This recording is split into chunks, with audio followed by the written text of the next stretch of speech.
Attention, mga SSS pensioners, bukas na, April 1, 2026, araw ng Miyerkules, pension releasing schedule, mangyayari na. Sino-sino ang kasama dito? May pagbabago ba sa halaga? Pension increase at second tranche 1,000 pesos pension increase. Meron na nga ba? Lahat ng yan pag-uusapan natin.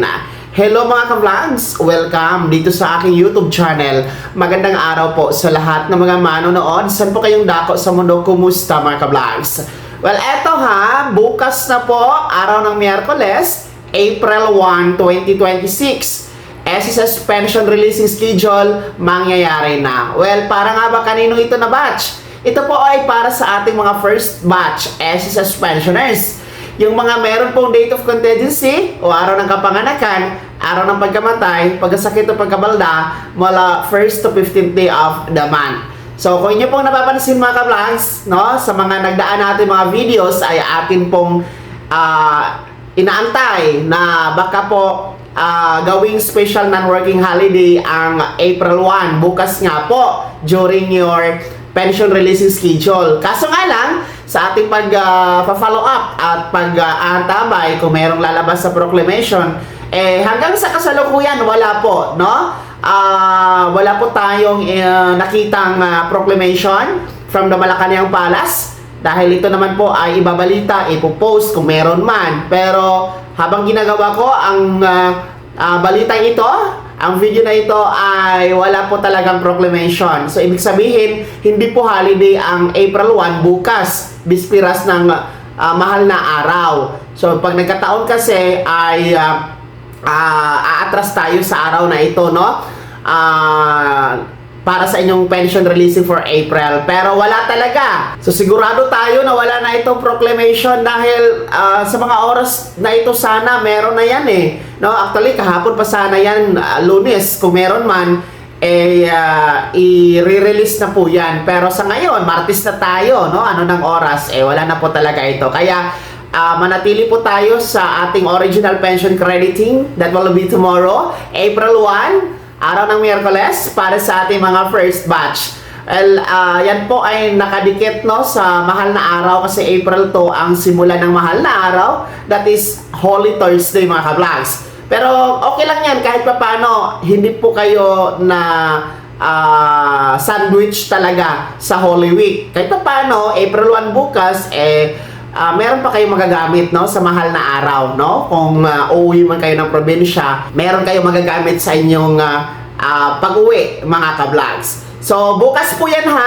para sa ating mga first batch SSS pensioners. Antabayanan nyo po sa inyong ATM card ang inyong April pension. Sa mga umaasa na baka meron ng pension increase na magaganap, well, wala pa po tayong pension increase for this month of April. Wala po tayong dagdag na aasahan mga ka-vlogs. Tanging pension nyo lamang ang makukuha, wala na pong iba. Okay? And yung ating kasing pension increase under the pension reform program, magaganap po ngayong September pa, no? Yung second round dito mga ka-vlogs. Yung 10% pension increase for retiree and total disability pensioners, samantalang 5% pension increase para sa ating mga survivor pensioners. So, sa September pa po yan. Pangalawa, yun pong ating second tranche 1,000 pesos pension increase, wala pa din po yan dahil wala pa yan pondo. So, malinaw po yan mga ka-vlogs wala tayong dagdag na pension increase para bukas mga first batch SSS pensioners. Maging ang mga second batch, ngayong April 16, wala din po kayong aasahan na pension increase. Tanging pension nyo lang din po ang makikredit sa inyong ATM card. So, antabayanan nyo po bukas, araw ng Miyerkules, no? April 1, 2026. Antabayanan nyo po sa inyong ATM card ang pag-credit ng inyong April pension, mga first batch SSS pensioners. Well, sa mga uuwi ng probinsya, mag-ingat po kayo mga ka-vlogs, no? Mahaba na ang pila ngayon sa mga bus station, sa airport, sa mga pantalan, no? Mag-ingat po kayo, no? Kasi prioridad natin yung safety ninyo. And of course, ipagdiriwang natin ang mahal na araw na sentro talaga ang Panginoon, no? At talagang atin pong gunitain ang kanyang sakripisyo sa ibabaw ng cross para po sa kaligtasan nating lahat at pagbibigay ng buhay na walang hanggan sa ating lahat. Kaya isang mapayapang pagdiriwang po para sa ating lahat dito sa mahal na araw 2026. Kaya naman mga SSS pensioners, sino sa inyo dito ang mga first batch SSS pensioners